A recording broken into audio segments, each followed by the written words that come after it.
Welcome dear students. आज digital communication system में हम स्टडी करेंगे block diagram of pulse code modulation.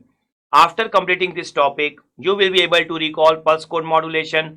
You will be able to describe the block diagram of pulse code modulation. अगर मैं इस topic की examination point of view से importance की बात करूं तो इस टॉपिक से आप थ्योरिकल टाइप की प्रॉब्लम ज्यादा एक्सपेक्ट करते हैं। थ्योरिकल टाइप की प्रॉब्लम लॉन्ग टाइप की भी हो सकती है, शॉर्ट टाइप की भी हो सकती है और ऑब्जेक्टिव टाइप की भी हो सकती है, लेकिन आप न्यूमेरिकल टाइप की प्रॉब्लम भी इस टॉपिक से एक्सपेक्ट कर सकते हैं कम मार्क्स वाली। तो यहां पर ये टॉपिक हमारे लिए एग्जामिनेशन पॉइंट ऑफ व्यू से बहुत ज्यादा इंपॉर्टेंट है। अगर मैं इस टॉपिक की प्रैक्टिकल इंपॉर्टेंस की बात करूं तो पीसीएम जो है, पीसीएम बहुत ज्यादा यूजफुल टेक्निक है, बहुत ज्यादा यूजफुल मॉड्यूलेशन टेक्निक है जब आप बेस बैंड मॉड्यूलेशन यूज करना चाहते हैं। तो इसलिए प्रैक्टिकली भी ये टॉपिक आपके लिए बहुत ज्यादा इंपॉर्टेंट होगा। यहां पर आप प्रैक्टिकली सीखेंगे कि जो पीसीएम है उसके क्या एडवांटेजेस हैं और किन कारणों से प्रैक्टिकली इसे यूज करने में डिफिकल्टी होती है और हम नेक्स्ट स्कीम की तरफ मूव करते हैं। तो एग्जामिनेशन पॉइंट ऑफ व्यू से एज वेल एज प्रैक्टिकली ये टॉपिक आपके लिए बहुत ज्यादा इंपॉर्टेंट है। और अगर मैं आगे आने वाले टॉपिक्स की बात करूं तो वहां पर जो हमें डीपीसीएम स्टडी करना है उसका भी पूरा बेस आपका पीसीएम होगा, और साथ ही साथ जो हमें टीडीएम टाइम डिवीजन मल्टीप्लेक्सिंग भी स्टडी करनी है उसका भी पूरा बेस आपका पीसीएम ही होने वाला है। सो चलिए टॉपिक स्टार्ट करते हैं। तो सबसे पहले हम ये समझ लेते हैं कि पल्स कोड मॉड्यूलेशन होता क्या है। Pulse code modulation that means PCM, और अब हम आगे से पीसीएम ही यूज करेंगे। आपको ये स्मॉल में जो उसका नोटेशन है हमेशा माइंड में रखना है, बहुत इंपॉर्टेंट नोटेशन है पीसीएम। अब यहां पर ध्यान से आप समझिएगा, जो पीसीएम हम है हमारा, हमने लास्ट लेक्चर में भी डिस्कस किया था कि पीसीएम आपका है क्या। पीसीएम है आपका वायर्ड, बेसिकली आप बोल सकते हैं PCM is a wired communication में जो आप मॉड्यूलेशन टेक्निक पढ़ते हैं वो है। सिंपली आप अगर इस तरह से बोलें कि पहला तो आपका जो कम्युनिकेशन है वो वायर्ड कम्युनिकेशन है, और जो मॉड्यूलेशन आपकी टेक्निक है जो आप यूज करते हैं वो बेस बैंड मॉड्यूलेशन टेक्निक है। वाया वायर्ड चैनल आप सिग्नल को ट्रांसमिट करते हैं विथआउट मॉड्यूलेशन। मैं फिर से रिपीट कर रहा हूं, मैंने लास्ट क्लास भी बोला था पल्स कोड मॉड्यूलेशन, आप बार बार बोलते हैं मॉड्यूलेशन, लेकिन यहां मॉड्यूलेशन हो नहीं रहा है। यहां आप कोई कैरियर इस्तेमाल नहीं करते, विथआउट एनी मॉड्यूलेशन आप यहां पर सिग्नल को वायर्ड चैनल से या लो फ्रीक्वेंसी चैनल से पास करते हैं। ठीक है, तो इन पीसीएम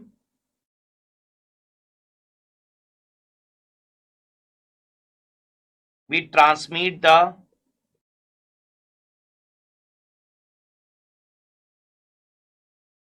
signal without modulation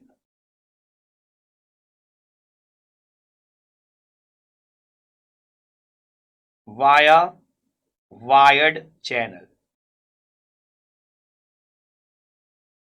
ठीक है, तो काफी इंपॉर्टेंट पॉइंट है कि आप मॉड्यूलेशन करते ही नहीं है, कोई कैरियर का इस्तेमाल नहीं करते हैं। आप चाहें तो ये पॉइंट भी लिख लीजिए, नो कैरियर। क्लियर। सो यहां पर जो पीसीएम है फिर आपका वो है क्या, बेसिकली इसमें करते क्या हो आप। तो अगर मैं पीसीएम ट्रांसमीटर की अगर एक लाइन में डेफिनेशन आपको दूं तो पीसीएम ट्रांसमीटर साइड आप क्या करते हो, पीसीएम ट्रांसमीटर इसमें आप करते हो एनालॉग टू डिजिटल कन्वर्जन। और अगर मैं पीसीएम रिसीवर की आपको अगर एक लाइन में डेफिनेशन दूं तो इसमें आप करते हो digital to analogue conversion. Although अभी आपको बहुत डिटेल में पढ़ना है पीसीएम ट्रांसमीटर और पीसीएम रिसीवर को, लेकिन सिंपल आप यही करते हो। आपको कोई एनालॉग सिग्नल गिवन होता है, उसको आप डिजिटल में कन्वर्ट करके ट्रांसमिट करते हो। रिसीवर साइड में आप डिजिटल सिग्नल को रिसीव करते हो इन इलेक्ट्रिकल फॉर्मेट, जिसके बारे में बहुत डिटेल में आपको समझाऊंगा। और उसको फिर आप रिसीव करने के बाद आप यहां पर एनालॉग में कन्वर्ट करते हो। तो यही होता है आपका PCM transmitter and PCM receiver. Clear. So यहां पर अब इंपॉर्टेंट बात क्या है, इंपॉर्टेंट बात यहां पर यह होगी कि ये जो एनालॉग से डिजिटल कन्वर्जन आप ट्रांसमीटर साइड करते हो, वो प्रोसेस क्या क्या है, वो अगर आप प्रोसेस समझ जाओगे बहुत अच्छे से, तो जो पीसीएम रिसीवर का प्रोसेस है डिजिटल टू एनालॉग कन्वर्जन, वो जस्ट उसका रिवर्स प्रोसेस होगा। तो आपके लिए जो इंपॉर्टेंट होगा वो पीसीएम ट्रांसमीटर होगा। ट्रांसमीटर को समझने के बाद रिसीवर आपको बहुत जल्दी समझ में आ जाएगा। तो यहां पर हमारा पूरा फोकस ट्रांसमीटर साइड पर होगा। लेकिन सबसे पहले हम क्या करेंगे कि कंप्लीट ब्लॉक डायग्राम स्टडी करेंगे, पीसीएम ट्रांसमीटर और रिसीवर दोनों का। हम जानेंगे कि उस पर कौन कौन से ब्लॉक्स क्या करते हैं, और फिर ट्रांसमीटर साइड के ब्लॉक्स को अलग से एक एक करके बहुत डिटेल में समझेंगे, एनालिसिस करेंगे। क्योंकि जो मैक्सिमम क्वेश्चंस है एग्जाम में, स्पेशली न्यूमेरिकल वाले, वो इसी ट्रांसमीटर के ब्लॉक डायग्राम के जो ब्लॉक्स है उनमें से पूछे जाते हैं। तो ये जो ब्लॉक डायग्राम है ट्रांसमीटर साइड का, वो बहुत इंपॉर्टेंट होने वाला है आपके लिए। तो आई होप आपको ये जो बेसिक डेफिनेशन है कि पीसीएम क्या करता है, या पीसीएम ट्रांसमीटर क्या होता है, पीसीएम रिसीवर क्या होता है, ये आपको समझ में आ गया होगा। और आपने ये जो फर्स्ट लर्निंग आउटकम है, that is pulse code modulation, वो आपने अचीव कर लिया होगा। नाउ जो नेक्स्ट लर्निंग आउटकम हमें अचीव करना है वो है describe the block diagram of pulse code modulation.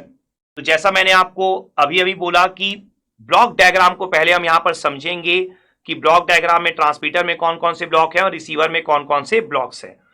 तो ब्लॉक डायग्राम ऑफ पीसीएम, तो यहां पर देखिए पीसीएम में जो सबसे पहला आपका इंपॉर्टेंट चीज है वो ये समझना है कि जो आपका मैसेज सिग्नल होता है, ऑब्वियस सी बात है, ये तो मैं आपको एक्सप्लेन कर चुका लास्ट लेक्चर में भी और इस लेक्चर में भी कि मॉड्यूलेशन तो नहीं होगा यहां पर। लेकिन जो मैसेज सिग्नल होता है ना, वो आप ये मत समझिए कि आप डिजिटल कम्युनिकेशन पढ़ रहे हैं तो डिजिटल फॉर्म में होगा, नहीं।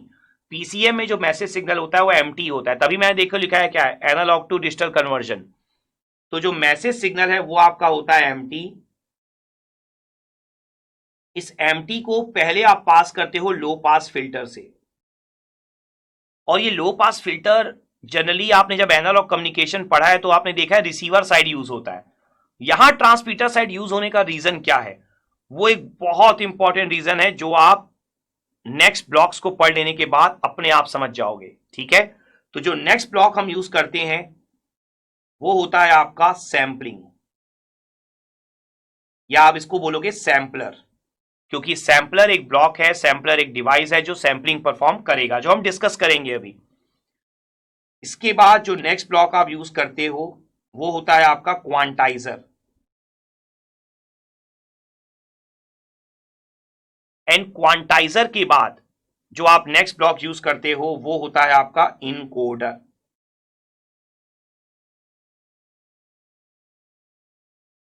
एंड इनकोडर के बाद आप क्या करते हो, यहां पर आप अब जो भी डिजायर्ड सिग्नल आपको मिला है उसे अब आप ट्रांसमिट करते हो via wired channel. That means ये आपका जो ट्रांसमीटर का ब्लॉक डायग्राम है वो आपका हो गया। इसके बाद अब आपका चैनल होगा बीच में, ठीक है। और चैनल के बाद जो आपका रिसीवर का ब्लॉक डायग्राम स्टार्ट होगा, उसमें जो सबसे पहला ब्लॉक होगा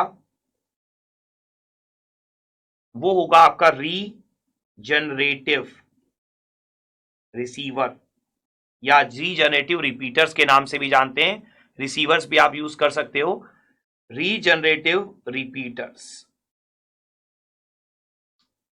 तो रीजनरेटिव रिपीटर्स जो होते हैं उनका क्या रोल होता है, रिसीवर्स के स्टार्ट में उसको क्यों लिया जाता है, सारी चीजें मैं आपको बहुत डिटेल में एक्सप्लेन करूंगा। रीजनरेटिव रिपीटर्स के बाद जो नेक्स्ट ब्लॉक होता है हमारा रिसीवर साइड में, देखिए लास्ट ब्लॉक क्या था आपका ट्रांसमीटर साइड में, इनकोडर। तो यहां पर होता है आपका डीकोडर।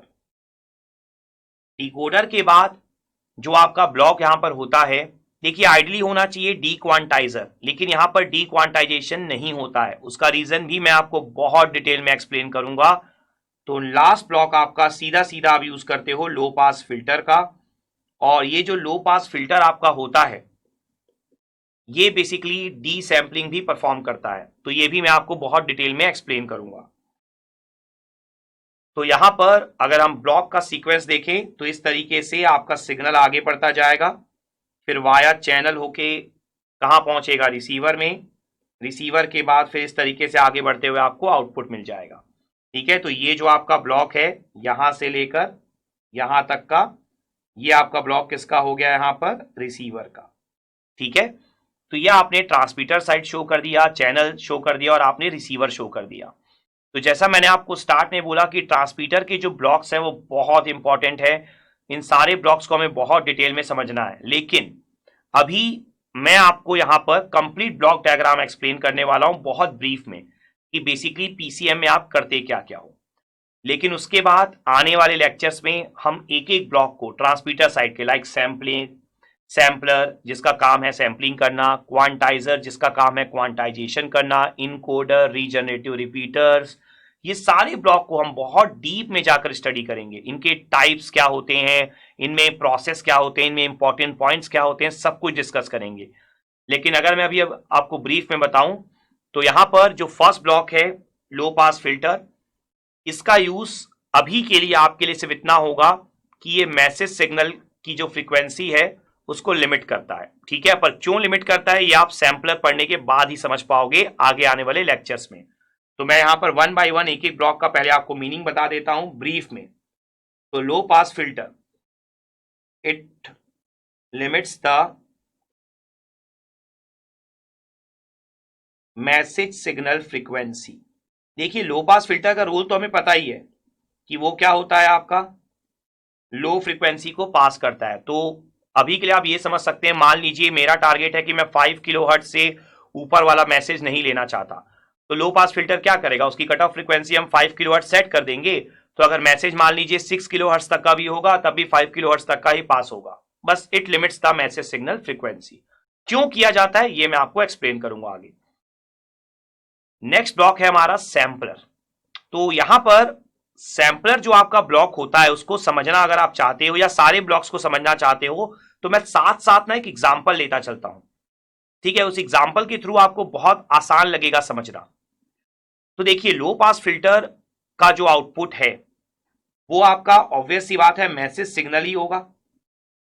ठीक है, तो लो पास फिल्टर का जो आउटपुट है मैसेज सिग्नल, वो मैं कुछ इस तरीके से यहां पर अज्यूम कर लेता हूं, MTT। देखिए लो पास फिल्टर जो है आपका सिर्फ मैसेज सिग्नल की रेंज को लिमिट कर रहा है तो वो मैसेज सिग्नल ही।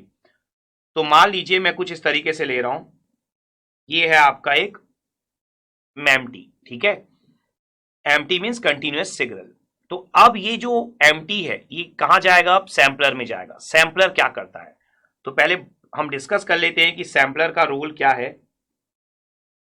तो बेसिकली जो सैम्पलर है आपका, सैम्पलर क्या करता है, किसी भी कंटिन्यूअस टाइम सिग्नल को वो कन्वर्ट कर देता है डिस्क्रीट टाइम सिग्नल। ठीक है, तो बेसिकली यहां पर जो सैम्पलर का काम होगा वो होगा it converts MT into discrete form.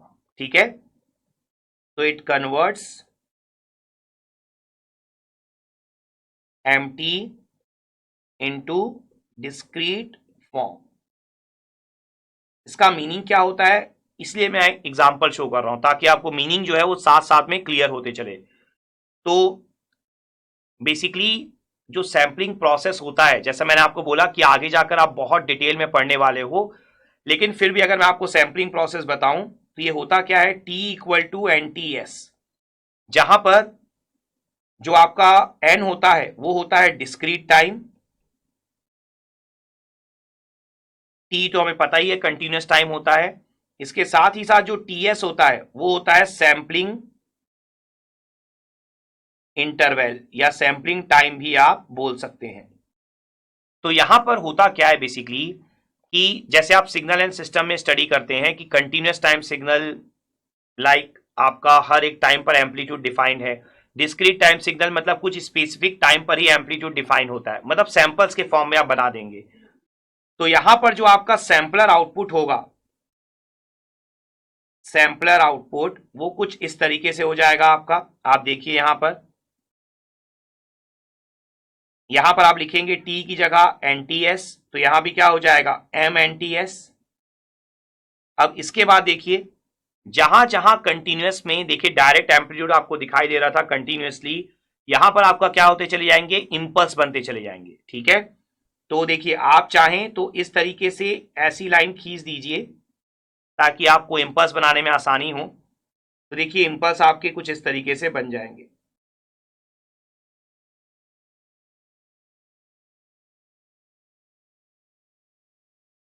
ठीक है, और इंपल्स जो आपने बनाए हैं उनके बीच का जो गैप होगा वो टीएस होगा, इसे बोलते हैं टीएस को सैंपलिंग इंटरवल या सैंपलिंग टाइम। तो TS, 2TS and so on, चलता चला जाएगा वो। तो ये एग्जांपल से आपको बहुत ज्यादा क्लियरिटी मिलेगी। तो ये काम होता है आपका सैंपलर का। बेसिकली कैसे करता है, क्या क्या मेथड्स होते हैं ये करने के, क्या थ्योरम होता है इसका, वो सारी चीजें हम आगे आने वाले लेक्चर में स्टडी करेंगे बहुत डिटेल में। नाउ नेक्स्ट जो हमारा ब्लॉक होता है वो होता है क्वांटाइजर। तो क्वांटाइजर क्या करता है आपका, तो इसे भी हम समझ लेते हैं। देखिए होता क्या है कि जब आप सैंपलिंग करते हैं तो जो आपका टाइम है वो आपका डिस्क्रीट में कन्वर्ट हो जाता है, continuous time to discrete time, ये आपने कर लिया। लेकिन जो एम्पलीट्यूड होता है ना वो अभी भी आपका कुछ भी हो सकता है। देखिए डिस्क्रीट टाइम की खास बात क्या होती है, डिस्क्रीट टाइम की खास बात ये होती है कि एन जो होता है ना, एन वो इंटीजर होता है। आप चाहें तो यहां पे लिख भी सकते हैं कि जो आपका एन है वो ऑलवेज क्या होगा, आपका इंटीजर। ये बहुत खास बात होती है डिस्क्रीट टाइम में।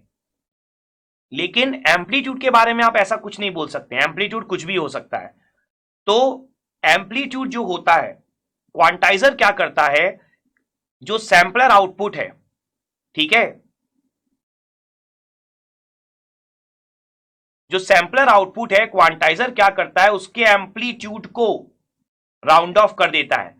और किस तरीके से राउंड ऑफ करता है, किस वैल्यू में राउंड ऑफ करता है, वो सारी चीजें आप आगे जाके डिटेल में पढ़ेंगे। लेकिन अभी के लिए चूंकि मैं आपको एक एग्जांपल दे रहा हूं, तो अभी के लिए आप ये मान लीजिए कि नियरेस्ट इंटीजर में राउंड ऑफ कर देता है। तो पहले हम डेफिनेशन यहां देख लेते हैं वन लाइन में। तो क्वांटाइजर क्या करता है, क्वांटाइजर आपका सैंपलर आउटपुट को नियरेस्ट इंटीजर में राउंड ऑफ कर देता है। ठीक है, तो changes the amplitudes of sampler output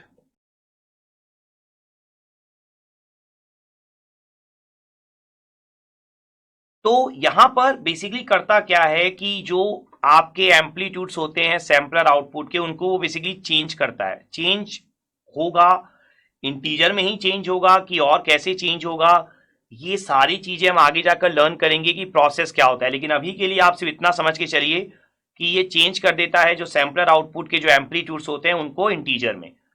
तो यहां पर अगर मान लीजिए मैं एग्जाम्पल के हिसाब से चलूं, जैसा मैंने आपको बोला कि ये चेंज कर देता है आउटपुट को, एम्पलीट्यूड्स को बेसिकली नियरेस्ट इंटीजर में। तो किस तरीके से चेंज करता है वो तो हम आगे जाके लर्न करेंगे। लेकिन अभी के लिए अगर मैं कुछ एग्जांपल क्रिएट कर दूं आपके लिए, तो मान लीजिए आपका पहला एम्पलीट्यूड है 2.4, यहां पर मान लीजिए आपका है 3.2, दैट इज ऑल्सो 3.2, और मान लीजिए ये है आपका 2.7, और ये एम्पलीट्यूड है आपका 1.7, ये है आपका अगेन 1.6, ये है आपका 1.9, और ये एम्पलीट्यूड अगर मैं यहां पर ले लूं 3.9। तो देखिए यहां पर ये आपके कुछ एम्पलीट्यूड्स के एग्जांपल मैंने ले लिए हैं, कंसीडर कर लिए हैं। तो होगा क्या, देखिए होता ये है बेसिकली आपका कि नियरेस्ट इंटीजर में अगर ये चेंज करता है वैल्यूज को, तो आप कुछ इस तरीके से अपना डायग्राम शो कर सकते हैं, NTS M Q NTS। Basically quantizer के आउटपुट को हम Q से शो कर देंगे। ठीक है, तो यहां पर अगर आप देखेंगे तो सिर्फ एम्पलीट्यूड में चेंज करेगा, ये टाइम में कोई चेंज नहीं कर रहा, ये बात ध्यान रखिएगा।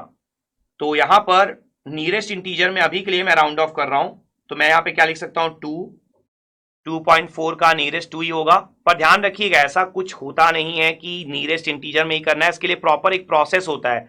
इसलिए मैंने आपको सिर्फ ये लिखा है कि इनटू इंटीजर वैल्यू। ठीक है, तो अभी के लिए मैं फिलहाल नियरेस्ट इंटीजर में राउंड ऑफ कर रहा हूं क्योंकि हमें अभी प्रोसेस नहीं पता है।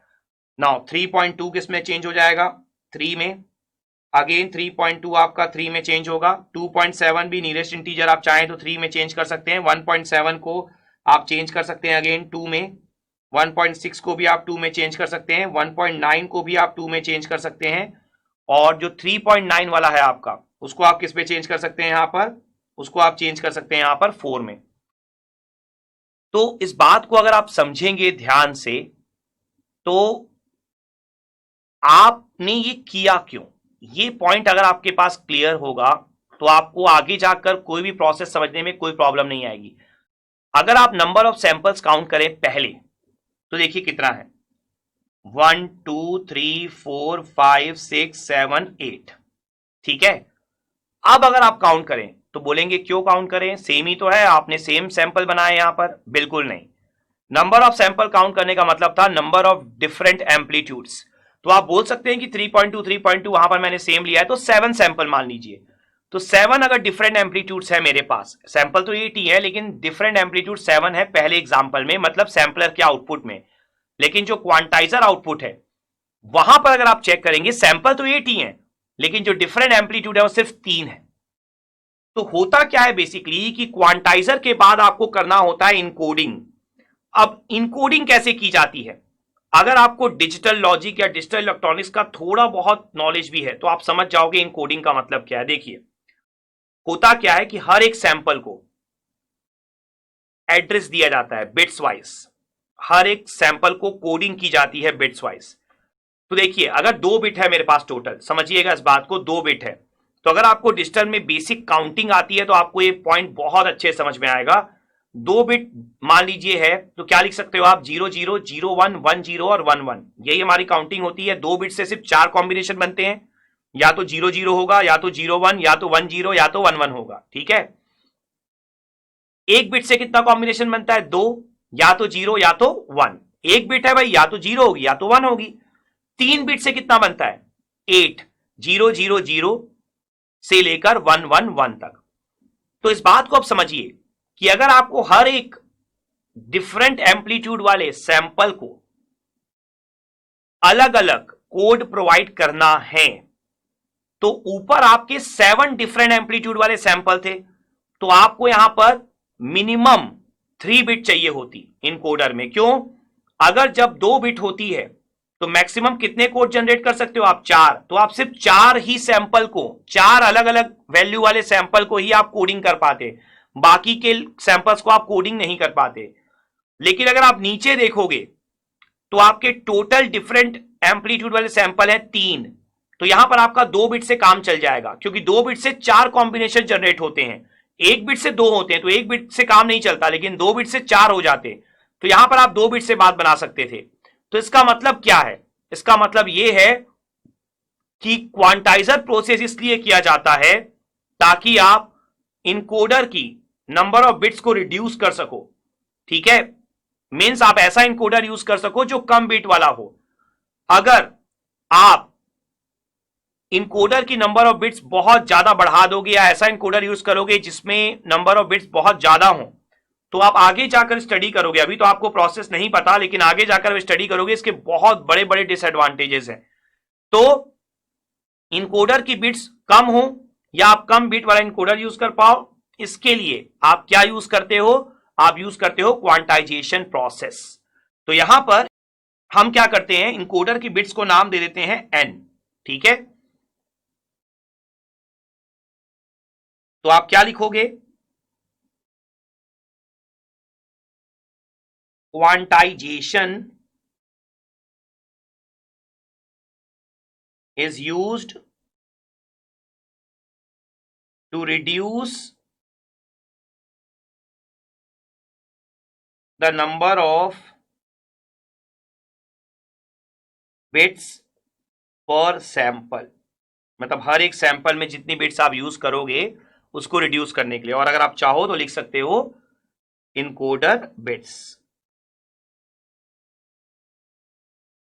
तो ये बहुत इंपॉर्टेंट कंसेप्ट है कि आप क्यों यूज करते हो क्वांटाइजेशन। ऑल्दो मैंने अभी आपको जस्ट एक सिंपल सा रफ सा एग्जांपल लेके चीजें समझाई हैं, ठीक है, लेकिन क्वांटाइजेशन प्रोसेस जब हम पढ़ेंगे तब हम दोबारा से ये सारी चीजें लर्न करेंगे और एक प्रोसेस के थ्रू एक न्यू एग्जांपल लर्न करेंगे, ठीक है। तो अभी के लिए बस आपको ये समझना है, जैसा मैंने आपको बताया कि क्वांटाइजेशन के पहले 7 डिफरेंट एम्पलीट्यूड्स थे तो 3 बिट्स चाहिए थी।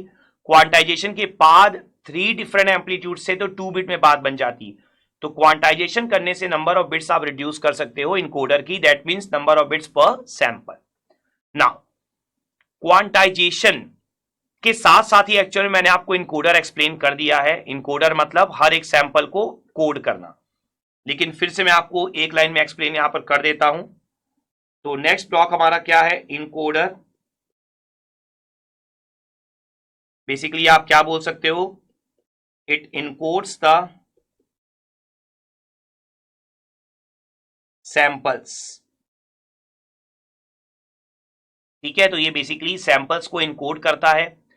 कैसे इनकोड करता है, जैसा मैंने अभी आपको बताया, जैसे मान लीजिए एग्जांपल को हम फॉलो करेंगे तो आपको पता है कि यहां पर टोटल 3 डिफरेंट एम्पलीट्यूड है, तो ऑब्वियस सी बात है इनकोडर कितने बिट वाला होना चाहिए था, 2 बिट वाला। तो हमने इनकोडर की बिट्स को क्या नाम दिया है, एन। तो एन इक्वल टू क्या हो जाता है आपका 2 होता है। तो अगर 2 बिट होंगी तो कोड्स कौन कौन से जनरेट होंगे, आपके कोड्स होंगे 00, 01, 10 और 11। मैं आपको एक पॉइंट जरूर रेकमेंड करूंगा यहां पर कि डिजिटल कम्युनिकेशन अगर आपको स्टडी करना है तो डिजिटल की काउंटिंग एटलीस्ट आपको आनी चाहिए। और वैसे तो 3 बिट में भी बात बन जाएगी, लेकिन मैं आपको रेकमेंड करूंगा क्योंकि आपको डिजिटल इलेक्ट्रॉनिक्स भी स्टडी करना है, 4 बिट तक की काउंटिंग आपको हमेशा आनी चाहिए। तो 2 बिट की मैंने आपको यहां पर लिख दी है, 4 बिट तक की काउंटिंग मैं आपको इस लेक्चर के लास्ट में लिखकर दे दूंगा। तो उसे आप हमेशा माइंड में रखिए और उसे आप कहीं भी यूज करें, आपको मींस डायरेक्ट होना चाहिए। जैसे मैं बोलूं अगर 4 बिट से मैं अगर आपको बोलूं 12 का नंबर क्या है डिजिटल में, तो आप तुरंत बता पाए, इस तरह की एक प्रैक्टिस आपकी हो जानी चाहिए। ठीक है, तो अभी फिलहाल के लिए 2 बिट से 4 कोड बने, 0 0 0 1 1 0 और 1 1। तो आउट ऑफ 4 आपको 3 कोड्स रिक्वायर्ड हैं, तो वो तो आप कौन से 3 कोड यूज करेंगे वो तो प्रैक्टिकल एप्लीकेशन पे डिपेंड करेगा कि आप प्रैक्टिकली क्या यूज करना चाहते हैं। अदरवाइज अगर आप सिंपल एग्जांपल की बात करें तो मान लीजिए आप 0 0 यूज कर रहे हैं, 0 1 यूज कर रहे हैं और 1 0 यूज कर रहे हैं, तो होगा क्या, आप चाहें तो सबसे छोटे वाले जो आपका ये 2 है, 2 को आप किस में कर सकते हैं, 0 0 में, 3 को 0 1 में और 4 को 1 0 में। ठीक है, तो जो एम्पलीट्यूड 2 है वो किस में इनकोड हो जाएगा, 0 0 में, 3 किस में इनकोड हो जाएगा, 0 1 में, और जो आपका 4 है वो किस में इनकोड हो जाएगा, 1 0 में। आप चाहें तो 0 1 1 0 और 1 1 भी यूज कर सकते हैं। अभी मैं रैंडमली कुछ भी यूज कर रहा हूं। तो ये आपका इनकोडर होता है कि वो डिफरेंट डिफरेंट जो आपके सैंपल्स होते हैं उनको कोड करता है डिजिटल बिट्स का यूज करके। क्लियर है अच्छे से। तो यहां तक हमारा जो ट्रांसमीटर वाला पोर्शन है वो फिनिश होता है। ठीक है, अब ये जो ट्रांसमीटर वाला पोर्शन है इसको पढ़ लेने के बाद जो आउटपुट आपका होता है वो किस फॉर्म में जाता है, अब इसे भी समझना जरूरी है। तो देखिए आउटपुट किस फॉर्म में जाएगा। एक्चुअल में जो इनकोडर होता है ना, उसके बाद होता क्या है कि आपकी बिट्स जनरेट हो जाती हैं। तो देखिए आपके कोड क्या क्या है, या आपके जो सैंपल्स हैं पहले उनके एम्पलीट्यूड देख लीजिए बिफोर इनकोडर, 2 3 3 3 2 2 2 4। तो होगा क्या बेसिकली आपका 2 मतलब 0 0 फिर 3 0 1 0 1 0 1, तो क्या था 2 3 3 3 फिर 2 2 2 है, मतलब 0 0 0 0 0 0 फिर आपका है 4 4 मतलब 1 0। तो ये आपका हो जाएगा इस एग्जाम्पल के हिसाब से इनकोडर आउटपुट। क्लियर अच्छे से। तो ये इनकोडर आउटपुट जो है वो आपका आउटपुट के फॉर्म में जाएगा चैनल के थ्रू, और वो आपका रिसीवर जो है वो रिसीव करेगा। क्लियर। सो यहां पर क्या इनकोडर का आउटपुट डायरेक्टली सेंड किया जाता है कि यहां पर भी कुछ नया कंसेप्ट है इनकोडर के आउटपुट के साथ, तो डायरेक्टली कभी सेंड नहीं किया जाता इस बिट्स के फॉर्म में। यहां पर भी एक कंसेप्ट है। तो कंसेप्ट क्या है, वो होता है इलेक्ट्रिकल रिप्रेजेंटेशन ऑफ सिग्नल्स। तो यहां पर जो इलेक्ट्रिकल रिप्रेजेंटेशन ऑफ सिग्नल्स हैं वो तो हम सेपरेटली बहुत डिटेल में स्टडी करेंगे जब हम इनकोडर वाला ब्लॉक स्टडी करेंगे। अभी के लिए मैं आपको सिर्फ एक रिप्रेजेंटेशन बता देता हूं कि कैसे आप ट्रांसमिट करते हैं। स्टार्ट के आपके 2 जीरोस है तो उसे आप क्या लिख सकते हैं, देखिए 0 वोल्ट। ठीक है, मैंने दोनों के लिए बना दिया। उसके बाद अगला भी आपका 0 ही है, तो उसे आप क्या लिखेंगे, फिर से 0 वोल्ट। फिर अगला देखिए क्या है, 1 है, तो उसे आप क्या लिखेंगे, 1 वोल्ट। ठीक है, तो हमारा अभी कहां तक कंप्लीट हो गया है, मैं यहां तक करते चलता हूं आपके लिए, यहां तक कंप्लीट हो गया। उसके बाद देखिए अगला क्या है, 0, तो उसे आप क्या लिखेंगे वापस से, 0 वोल्ट। ठीक है, अब उसके बाद अगला अगर आप देखेंगे क्या है आपका, 1 है, तो आप वापस से कहां चले जाएंगे, 1 वोल्ट, तो हमारा यहां तक कंप्लीट हो गया। उसके बाद अगर आप देखेंगे नेक्स्ट क्या है, वापस से 0 वोल्ट, तो 0 वोल्ट, और उसके बाद अगला क्या है आपका, फिर से 1 वोल्ट, तो आपका यहां तक ये कंप्लीट हो गया है। क्लियर अच्छे से। उसके बाद अगर आप देखेंगे तो फिर क्या है, 0 0 0 0 0 0, तो आप आ जाइए 0 पर वापस, और फिर लगातार 0 0 0 0 0 बना दीजिए। कितनी बार, 0 volt 0 volt 0 volt 0 volt 0 volt and finally 0 volt. उसके बाद आप देखिए आपका यहां तक ही कंप्लीट हो गया है, और उसके बाद लास्ट क्या बचा, 1 0, तो 1 0 के लिए आप क्या करेंगे, यहां पर अब 1 पे जाएंगे। ठीक है, तो यहां पर क्या हो जाएगा, 1 वोल्ट, और फाइनली फिर यहां पर 0 वोल्ट, तो ये आपका पूरा का पूरा यहां पर कंप्लीट हो गया। तो इस तरीके से आपका सिग्नल जो है वो ट्रांसमिट होता है। क्लियर अच्छे से। तो ये जो ट्रांसमिट होता है वो 0 वोल्ट और 1 वोल्ट के फॉर्म में ट्रांसमिट होता है।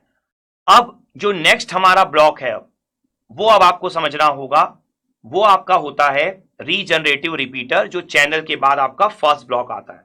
तो अब हम अगला पॉइंट स्टडी करेंगे रीजनरेटिव रिपीटर का। लेकिन जो अभी तक हमने स्टडी किया है ट्रांसमीटर साइड, जो हमने ब्रीफ में डिस्कशन किया है, आई होप आपको वो कंसेप्ट बहुत अच्छे से क्लियर हो गया होगा। और ये जो ब्लॉक डायग्राम है उसका ट्रांसमीटर वाला पोर्शन आई होप अब आपने बहुत अच्छे से सीख लिया होगा। नाउ अब जो रिसीवर के ब्लॉक्स हैं उनका हम ब्रीफ में एनालिसिस यहां पर करेंगे।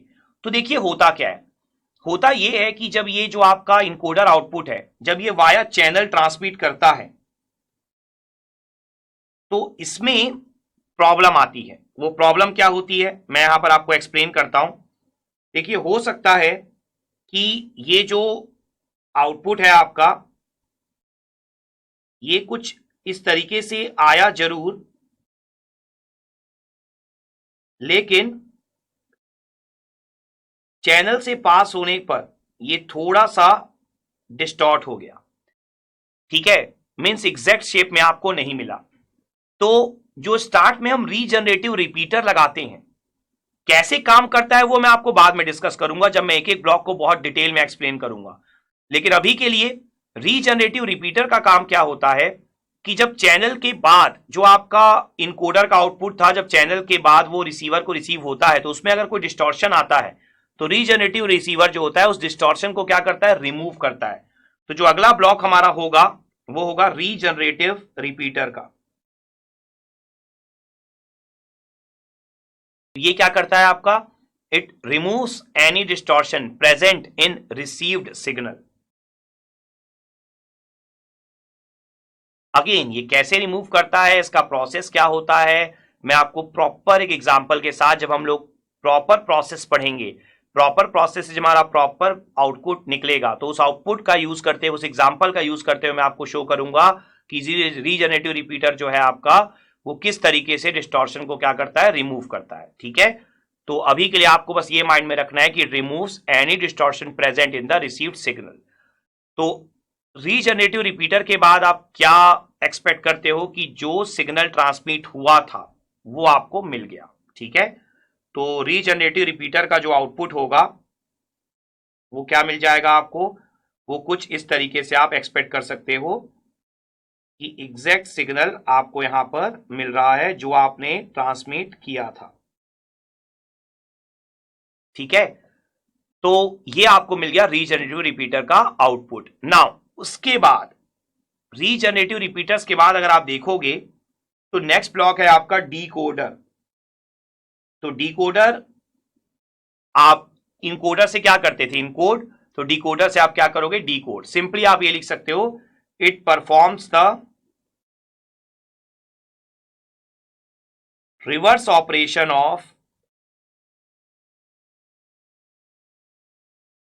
इसका मतलब जो इनकोडर का इनपुट था, मतलब इनकोडर के इनपुट साइड जो प्रेजेंट था वही क्या होगा, डिकोडर के आउटपुट साइड।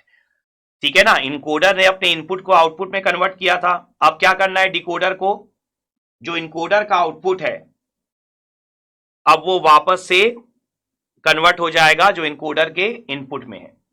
ठीक है, तो इनकोडर का इनपुट से आउटपुट मिला, इनकोडर का आउटपुट आया डिकोडर के इनपुट में, और जो डिकोडर का आउटपुट होगा वो वही होगा जो इनकोडर का क्या था, इनपुट था। तो रिवर्स ऑपरेशन, तो रिवर्स ऑपरेशन अगर आप करते हो तो आप देखो कि इनकोडर का जो इनपुट था वो क्या था, MQNTS, तो उसको आप कॉपी कर सकते हो फिर से 2333224।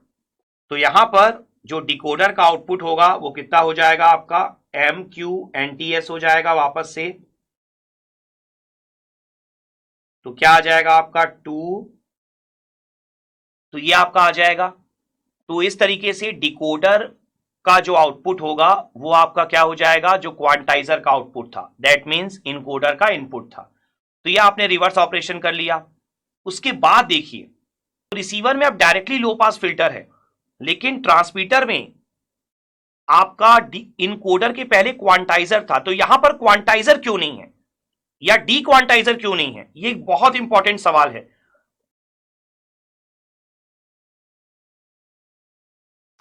तो अगर आप क्वांटाइजर ऑपरेशन में वापस जाकर देखें तो आपको इस सवाल का आंसर मिल जाएगा। तो अगर आप क्वांटाइजर में देखते हैं तो क्वांटाइजर का रोल क्या था, क्वांटाइजर क्या करता था, एम्पलीट्यूड्स को नीरेस्ट इंटीजर में राउंड ऑफ कर रहा था या इंटीजर वैल्यू में चेंज कर रहा था। तो किसकी वैल्यू को, जो सैंपलर आउटपुट में जो आपको सैंपल्स मिले थे उनके एम्पलीट्यूड्स को।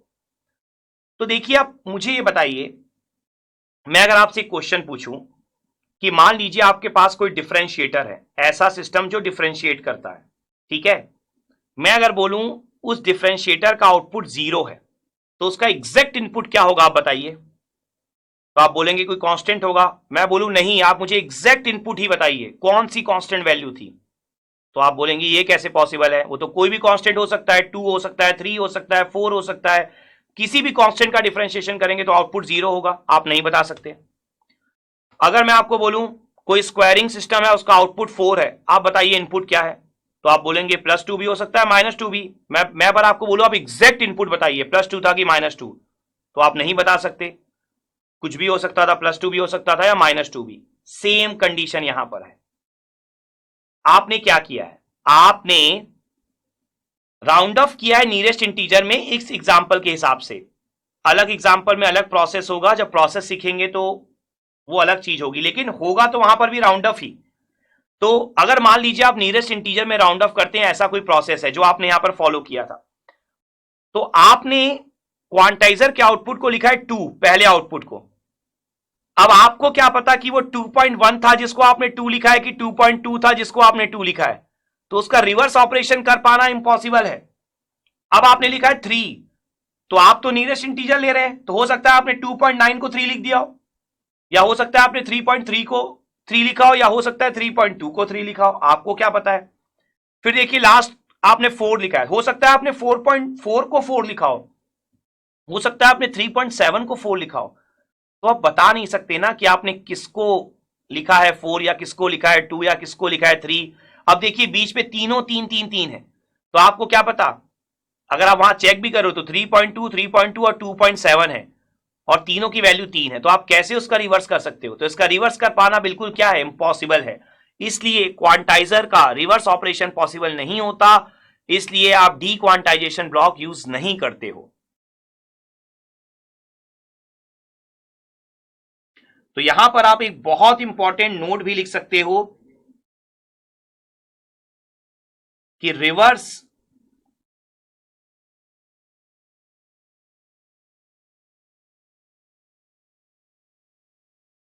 Of quantization is not possible.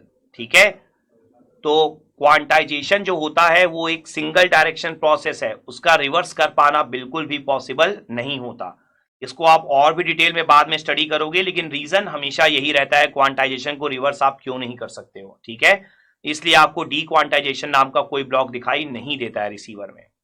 और जो लास्ट ब्लॉक है हमारा रिसीवर का, उसका यूज क्या है आपका, उसका यूज जैसा मैंने आपको स्टार्ट में बताया था, जो लास्ट रिसीवर का ब्लॉक है वो जस्ट डी सैंपलिंग करने के लिए यूज होता है। ठीक है, तो आप बोल सकते हैं रिवर्स ऑफ सैंपलिंग।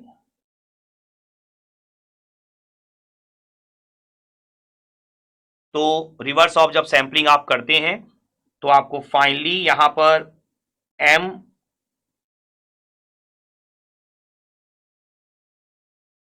टी मिल जाता है। एम टी का जो फॉर्म है उसी तरीके का आप अभी एक्सपेक्ट कर रहे हैं, लेकिन आप देखेंगे कि कुछ एरर्स भी आती हैं। और अगर आप सोच रहे होंगे कि एरर्स क्या आ सकती है, तो एक पॉइंट आई थिंक आपके माइंड में आ रहा होगा यहां पर कि जब हम रिवर्स ऑफ क्वांटाइजेशन नहीं कर सकते, हमने 3.2 को 3 में कन्वर्ट कर दिया, हमने 2.7 को 3 में कन्वर्ट कर दिया, तो क्या कुछ एरर नहीं आई होगी? देखिए, इंफॉर्मेशन में जो एम्पलीट्यूड था वो तो 3.2 था, हमने 3.2 को भी 3 लिख दिया, हमने 2.7 को भी 3 लिख दिया, और हमने और भी कई वैल्यूज को 2 लिख दिया। तो क्या हमने जब ऐसा राउंड ऑफ किया होगा क्वांटाइजेशन में तो कुछ एरर नहीं आई होगी, क्योंकि हम तो रिवर्स कर ही नहीं पा रहे हैं उसका। अगर हम वापस से रिवर्स कर लेते, ठीक है ना, हम वापस से अगर 3 को 3.2 लिख देते और एक 3 को 2.7 लिख देते तो फिर तो कोई प्रॉब्लम नहीं थी। तो इसलिए मैंने आपको बोला कि हमेशा एरर जरूर आएगी आपके आउटपुट में। तो ये जो एरर आती है, ऑल्दो जब मैं प्रोसेस पढ़ाऊंगा तो बहुत डिटेल में आपको एक्सप्लेन करूंगा, लेकिन ये एरर वाला पॉइंट भी अभी आप एक स्मॉल नोट बनाकर रख सकते हैं अपने पास। तो यहां पर जो एरर आती है वो कौन सी एरर होती है? आपकी क्वांटाइजेशन एरर। तो क्वांटाइजेशन एरर सिर्फ इसलिए है क्योंकि आप रिवर्स नहीं कर पा रहे हैं इसका। तो क्वांटाइजेशन एरर मींस क्या होगा? देखिए, क्वांटाइजेशन के पहले क्या था? सैंपल्ड वैल्यू थी। क्वांटाइजेशन के बाद क्या था? क्वांटाइज्ड वैल्यू थी।